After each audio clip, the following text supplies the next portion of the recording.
Alright, so welcome back dito sa ating channel dito sa Bobs TV.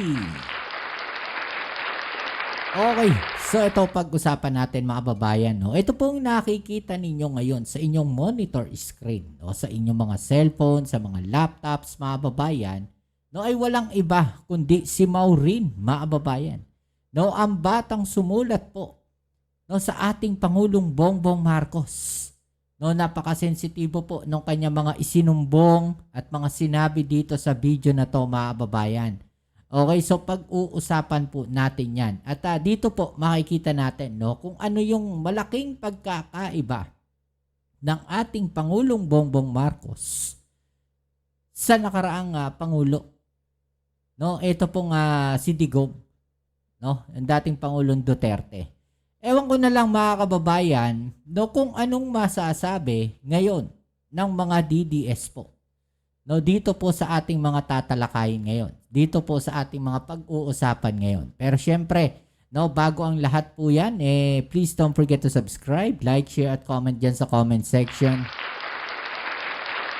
At syempre, shoutouts na rin tayo sa mga followers at subscribers natin dyan. Maraming salamat po sa inyo. Ayan, nice lang natin yung ating camera mga kababayan. At lagi nating hiling 1 view, 1 like po sana sa ating video. Okay, so ito mga kababayan, no? Ang tanong ko muna, no, dito sa mga DDS. No? Kayo po ba, tanungin natin sila, no? Sana panoorin nyo muna itong video na to. No? Tignan natin kung sa huli mga kababayan, no, ganun pa rin kaya ang pagtingin nila, no, dito po sa dating Pangulong Duterte. Kasi dito makikita natin yung malaking pagkakaiba, no, ng ating Pangulong Bongbong Marcos at ng nakaraang Pangulong Duterte, no, nakaraang administrasyon. Di ba? Okay, so ito, panoorin muna natin tong video na to mga babayan. Tapos, pag-usapan natin. Mr. President, I'm Mau. I walked out of my graduation today at Calauco Elementary School to submit a petition at the office of Sangguniang Panlungsod versus a kagawad of our town, Barangay Calauco. I will be praying and walking 14 kilometers with my Ate Camille. See, I am a Redeemer kid. I have 28 brothers and sisters at Redeemer Homeless Mission, a Christian non-profit dedicated to lifting homeless children and families. I have been here since the beginning of this mission in Manila at the Papuri Popsicle Shop in East Camias, Quezon City, where we sheltered 72 homeless clients on March 22-28, 2020. I was 6 years old then. I was in every feeding. I have seen this ministry grow to what it is today. I have taught over 35 children how to read. We have feed, clothe, and bring people to the hospital when they are sick. We raise money to make sure the kids have milk and diaper. And we help kids get their birth certificates. We've done 43 of them already. We also raise money and help families build homes, replace roofing and walls after a storm. There are 4 mothers here, including mine, Mama Michelle. They help us cook, laundry, do our homework, and we have created our own version of the Lord's family, lifting each other up in seasons of life. In the last year, you have been at the forefront of EDCOM 1, the first Congressional Commission on Education, encouraging kids like me to read. May I share to you my experience in the mission field, on the ground with the poor people? Kids like me love to read, and we would do it every day if given the opportunity. One of my sisters Ivy loves to read, but on her way home from school on November 17, 2022, Oh. and on February 14, 2023, she was Oh. twice by a son of a kagawad in our town. Ivy got pregnant from the first rape, and the kagawad kidnapped her, sent her to Montalban, and had the baby aborted and murdered. Then the tauhan sent with Ivy raped her again, and she now no longer goes to school. This kagawad has one more son, too, that a girl named Judy Ann in 2018. As a child, I have watched this kagawad threaten us, cut and steal our electrical wires so we have no electricity, and cut and steal our wires on the balloon so we have no water, set grass, fires to kill us, put nails in our Grabe, tires, kademonyohan. destroy our coconut plants, and steal our tanim. Many of the families here stay in survival mode because government people make life very, very difficult. Question, Mr. President, how will we read if we are being How will we read if our own government people cuts our electrical wire so we have no lights? Grabe, oh.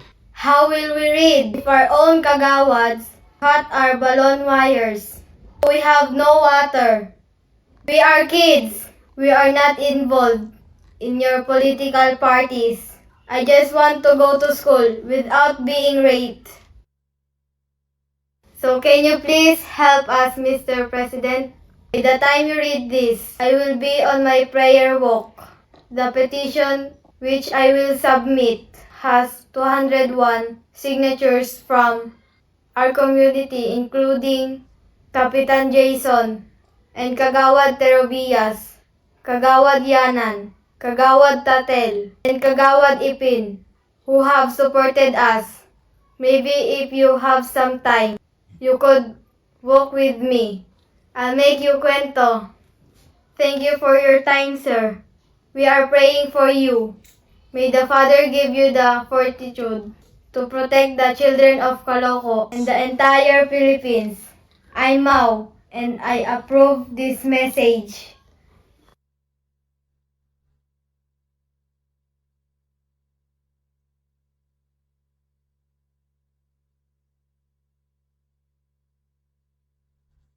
Grabe, parang ang hirap magsalita pagka ganun yung mga naririnig mo, mga kababayan, no, na salita mula sa isang bata, mula sa inosenteng bata, mga kababayan, na humihingi ng tulong sa ating Pangulo. Grabe po, no, yung pinagdaanan nitong bata na to, mga kababayan, at yung mga kasama po niya, no, kapatid po ata niya kung di ako nagkakamali, at pinadala po sa Montalban, mga kababayan. No, matapos pong gawa ng hindi maganda. No, at nagbunga po 'yon, mga kababayan. No, yung paglapastangan doon sa bata ipinalaglag. Dapat siguro parang kulang na lang siguro sabihin natin, mga kababayan, na itong mga ganitong klaseng tao, mga walang kaluluwa. No? Parang kulang dito ang bitayin. No, para sa akin. Ako kasi galit na galit ako sa ganyan. Mga kababayan, para po sa kaalaman ninyo, sa mga followers natin dito, sa mga nanonood po nitong video na to, ako po ay nagsasagawa po, na meron po akong isang grupo na nagsasagawa ng mga charity works. Okay? So kami po ay nagbibigay ng mga school supplies sa mga eskwelahan. Okay? Yan po ang isa sa ginagawa ko. Taon-taon po yan ng kasama kong grupo. Okay, so ito, balik tayo doon sa topic. Medyo nadala kasi ako doon sa mensahe ng bata, mga babae. No? Actually, kahit ilang beses ko ito panoorin, napakabigat sa dibdib na may mga taong kayang gawin yung ganyan. Sa mga ganitong kabata, no? Sa mga ganitong paslit, mga kababayan. Sa mga kabataan, no, inaabuso nila. No? Bukod pa doon, pinutulan sila ng kuryente para hindi sila makapag-aral. No, hindi lang basta pinutol, ninakaw eh. 'Di ba? Ninakaw, mga kababayan. No? At dito, sumagot po kagad yung ating Pangulo. Makikita natin yan, mga kababayan, dito. At sinabi po dito sa ano na to. Actually, ito po, no, yung comment na to, mga kababayan, nakita ko to. Hindi ko lang siya makita agad no nakaraan. Nawala siya doon sa feed ko eh. Pero kaya hindi ko nagawan agad ng video, ng reaction. Ito po, yung sagot ng ating Pangulo. My dear Maureen, your letter has reached me and brought me close to tears and made me very angry. I am sending policemen to you and your sisters to protect you and to find anyone who has hurt any of you. I will make sure that you will be able to continue reading and studying as much as you want. You are a very brave, intelligent, and very kind girl, and I will make sure to help you and your sisters in any way you need. P.S. If there is anything else that you need, just get in touch with us and we will help. BBM. No? At hindi lang po dyan natatapos ang ginawa ng ating Pangulo, mga babayan. Dahil yung Pangulo po natin, mga babayan, ay nagpakilos na po. Okay, so ito po yung balita na yan, mga babayan, na kung saan no hinanap po nila no yung bata, mga babayan. No, okay, so ito po panoorin natin ha. Ito muna. Report, Pangulong Ferdinand Marcos Jr. tumugon naman sa panawagan ng isang bata laban sa mga insidente ng pang-aabuso at karahasan sa kanilang lugar. Narito ang balitang kumpirmado sigurado. Wala sa Malacanang, hatid ni Radyo Patrol, Christian Yasores. Christian! Margin, nagalang umaksyon si Pangulong Ferdinand Marcos Jr. matapos mabasa ang liham ng isang 11 taong gulang na batang babae na naglahad ng umano'y matinding pang-aabuso sa kanilang komunidad sa barangay Calooco, Tinambac, Camarines Sur. Sa isang liham, ibinunyag ng bata ang seri ng umano'y karahasan, kabilang ang alegasyon ng panggagahasa sa kapwa minor de edad, pati pananakot at pananakit na iniuugnay sa isang lokal na opisyal. Inireklamo rin ng umano'y pagputol ng kuryente at supply ng tubig, paninira ng ari-arian at pagkawala ng kabuhayan na direkta nakaapekto sa kaligtasan at pag-aaral ng mga bata sa lugar. Dahil dito, direkta siyang nanawagan sa Pangulo para sa agarang proteksyon at hustisya. Ibinahagi ang liham sa Facebook page na Redeemer Homeless Mission kung saan sumagot ang Pangulo at iniutos ang agarang deployment ng mga pulis upang tiyakin ang seguridad ng mga residente at imbestigahan ang mga aligasyon. Kasabay nito, tiniyak ng Pangulo na matutulungan ang nasabing bata at ang kanyang mga kapatid na may pagpatuloy ang kanilang pag-aaral. Yan, ang balitang kumpirmado, sigurado, ito ang Radyo Patrol. Christian Yasores, DZMM. Christian. Yes, Mark. Tama, itong tinuturo ng bata, local official? Yung meron isang local official na merong related doon sa mga inilahad niyang akusasyon at sitwasyon sa kanilang lugar. Pero iniutos naman na ng Pangulo yung investigation dito. So, we can expect siguro na baka sa mga susunod na araw, kung may maire-report din ang local authorities sa Presidente, ay mabibigyan ng mas mabigat na aksyon itong inilapit na reklamo noong bata. Oo, naku, kung local official ito, Christian, mahalagang masiguro yung seguridad ng bata at saka ng pamilya nila, di ba? Kasi baka balikan. Lalo pat ilalabas din sa social media yung copy ng liham, pati yung pangalan mismo nung bata na naglabas ng saloobin na ito at yun din ang inaasahan sa naging tugon ng Presidente na mabibigyan ng kahit paano ay level of protection yung community kung saan nakatira yung bata. Alright, sige. Okay, so ito mga babayan, no? At ito pa yung isang balita dyan, mga babayan, okay? PNP magpapadala ng special unit para sa batang humingi ng tulong kay Pangulong Marcos Jr. Alamin natin ang balitang yan mula kay Marlene Padiernos. Marlene. Dani, magpapadala nagpadala ng special unit ang Philippine National Police para imbestigahan ang kaso ng 11 taong gulang na batang babae mula sa Camarines Sur na humingi ng proteksyon kay Pangulong Ferdinand Marcos Jr. laban sa isa umunong abusadong barangay opisyal.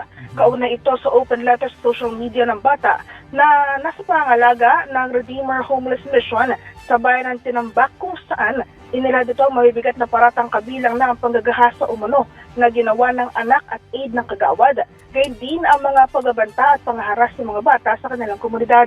Nanawagan ng proteksyon ng bata para sa pagkakataong makapagpatuloy ng ligtas sa kanyang pag-aaral na tinugon na naman ng Pangulo. Ayon kay PNP Chief Police General Jose Melencio Tatas Jr., isang grupo mula sa Women and Children's Protection Center ang inatasang humawak sa kaso habang patuloy naman na nangangalap ng ebidensya ang mga investigador upang matukoy ang angkop na kasong kriminal laban sa inaaskusahan.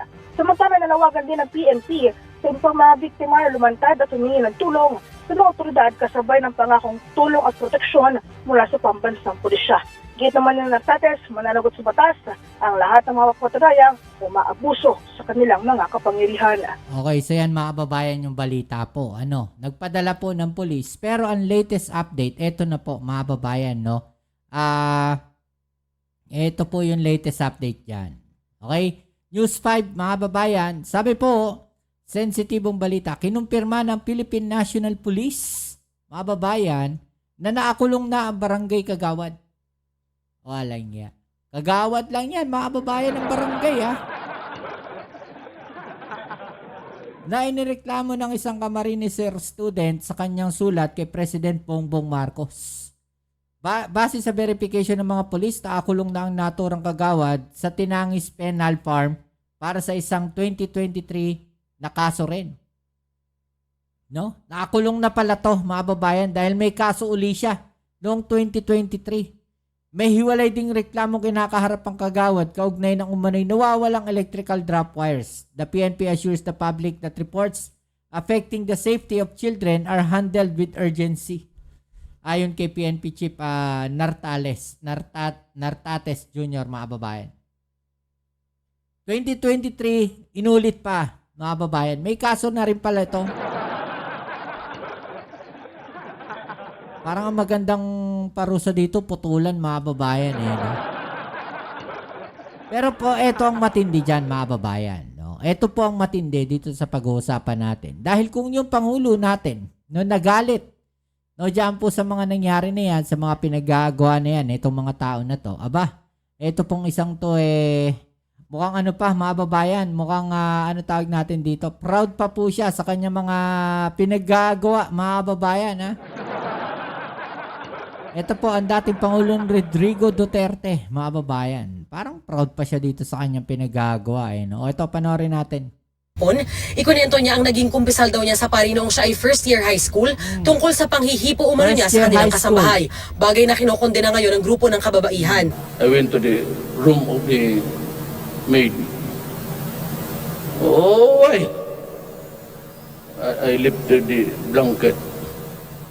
And pinagmalaki pa niya, no? I tried to touch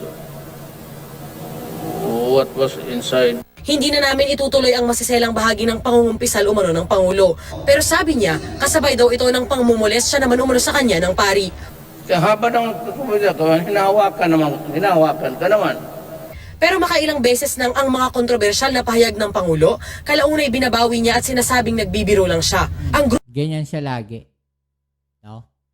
May mga sasabihin siya, tapos sa huli, sasabihin niya, joke lang yun. No? Parang lahat na lang para sa kanya, biro, mga babayan. Diba? Grupong Gabriela, muling umalma. It is very alarming, especially for the Filipino women, kasi yung ganong kawalangyaan, nasasabihin pa niya sa publiko na parang ipinagmamalaki pa niya, it just shows how an abuser he is. Sa kanilang statement, sinabi ng Gabriela na isa lang daw ito sa hindi na raw mabilang na pahayag ng Pangulo sa mga krimen laban sa kababaihan. Tinawag din nilang maniac in Malacanang ang Pangulo na wala raw pakundangan sa paglabag sa karapatan ng kababaihan. Hiningi ng grupo ang pagbibitiw ng Pangulo. Muli ring binatikos ng Pangulo ang simbahang Katolika, partikular ang Holy Trinity. Paano ka maka-retreat na yan? Diyos mo pinako sa krus. Nakakawala ng bilib. Ako ang Diyos tapos ipako mo ako. Sabihin ko, Bastos, di ba? lightning, ubusin mo ito. Sunugin mo lahat ng mga irehis. Mula sa Kidapawan City, Okay, so bastos, di ba, mga babayan? Makikita natin. No? Yan yung malaking pagkakaiba niya sa Pangulong Bongbong Marcos. Di ba? Na ina-accept ngayon ng mga DDS. Di ba? O ano sabi ng palasyo, mga babayan? Sir, on another topic, sir, I sent you the viral video on President Duterte's birthday. I hope you were able to see it. Yun dun sa celebration niya sa Davao City. Pero more than the issue dun sa cake na kanin ni Presidente na sabi ng mga iba na pakitang tao lang, if you could respond to that later. Ito pakinggan ninyo yung tanong dito, mga babayan. Pakinggan ninyo yung tanong dito. Tapos, pakinggan ninyo yung isasagot ni Harry Roque. Ang issue dito kasi sir, marami nagagalit dahil nakita dun sa video yung akmang panghihipo ng Pangulo dun sa batang babae na nagdala sa kanya ng cupcake. So how do you explain this, sir? And how do you reconcile this with previous statements ng palasyo na the President respects women? Ang favorite word ko po ngayon, utang talangka. Kaninang umaga po, unang ginamit ko yung utak talangka sa mga pumupula dyan kay Presidente. Ano pa bang gusto yung selebrasyon ng isang nakaupong presidente? Ang tanging nandun lang sa selebrasyon niya, immediate members of his family, mga kasambahay. Now, yung sinasabi mo panghihipo, matagal na niyang kasambahay yun eh. Alam mo naman, talagang palabiro ang ating presidente, pero wala pong mali siya yun. Dahil Okay, wala daw mali siya, mga babayan. At ang pinag-uusapan doon, ang tanong is doon sa bata po. No? Kahit pa, mga babayan, walang mali siya, hindi mo dapat ginagawa yan. Kasi pagpapakita lamang yan, mga babayan, na wala kang respeto sa babae. No, na wala kang respeto sa kababaihan. Hindi mo sila ginagalang. Pagkaganyan ang iyong pag-uugali, no, sa mga kababaihan, pagpapakita po yan na walang respeto, mga babayan. Kabastusan. Diba? Kabastusan po ang tawag dyan. nakaharap naman po doon si Ma'am Hanilet. No? Ano ba naman pong problema doon sa maghahanda ng out of the ordinary na handa? 76th birthday naman yon. At saka sila lang po. Di nasagot Wala yung tanong. pong makapagsasabi na magarbo ang ating presidente. Sabihin na nilang lahat. Hindi po nila masasabing magarbo. In fact, nalulungkot nga ako na sa aking 2 taon ng panunungkulan dito, ni isang Diba? Van de Honor, hindi ako nakatikim. Ni isang Hindi niya nasagot direkta yung tanong, mga kababayan. Hindi niya nasagot direkta yung tanong. ang sosyalan dito na bongga, wala ko natikman dito sa Malacanang. No? Tigil na po yan. Wala po talagang issue doon sa napakasimpleng pag-celebrate ng birthday ng isang presidente. No? The main issue dito, mga kababayan, is hindi naman yung cake eh. No, ang tanong sa kanya, mga kababayan, no, anong masasabi? Doon po, no, sa ginawang akmang panghihipo. 'Di ba? Pero hinapyawan lang niya. Hindi niya sinagot ng todo. Ang nakapokus siya, mga kababayan, doon po sa simpleng celebration daw. No, doon daw po sa kanin na cake, mga kababayan. Alokohan. Alokohan yan. Sa dami ng pera ninyo, cake nyo, kanin lang. Huwag kami. Huwag kami. Given that it is his 76th birthday at the time of pandemic, talagang dapat po pinagdidiwang. Dahil ang buhay, ang pinaka-importanting regalo galing sa Panginoon. Sir, kasi the president before has admitted that he molested dati a housemate. Parang, how is the policy in this, sir? And is it okay for you yung ganong klase ng mga biro since nandun naman sa harapan si Ma'am Hanilet? Pia, kung may magrereklamo, dapat yung kasama niya sa bahay. Grabe, Yun no? ang po. Kung may magrereklamo, dapat daw yung ginawa nun, mga kababayan. Yun yung sabi dito ni Harry Roque. Isa rin to, no? Na walang respeto sa kababaihan, hindi man lang niya sinita, mga kababayan. Samantalang kung makabanat siya sa Pangulo natin ngayon, bawat galaw na lang ata, ultimo pag-ubo ng Pangulo natin, binabantayan nila. Ganyan kawalang galang yung mga yan. Ganyan kabastos ang ugali ng mga yan, mga kababayan. Okay, so hanggang dito na lang muna yung ating video ngayon, no? Muli, maraming salamat sa lahat ng mga patuloy na kasuporta dito sa ating channel. Kita-kits po tayo sa ating next video upload. Dito po muli ang inyong Kuya Mobs, sa Mobs TV. Peace. I'm out.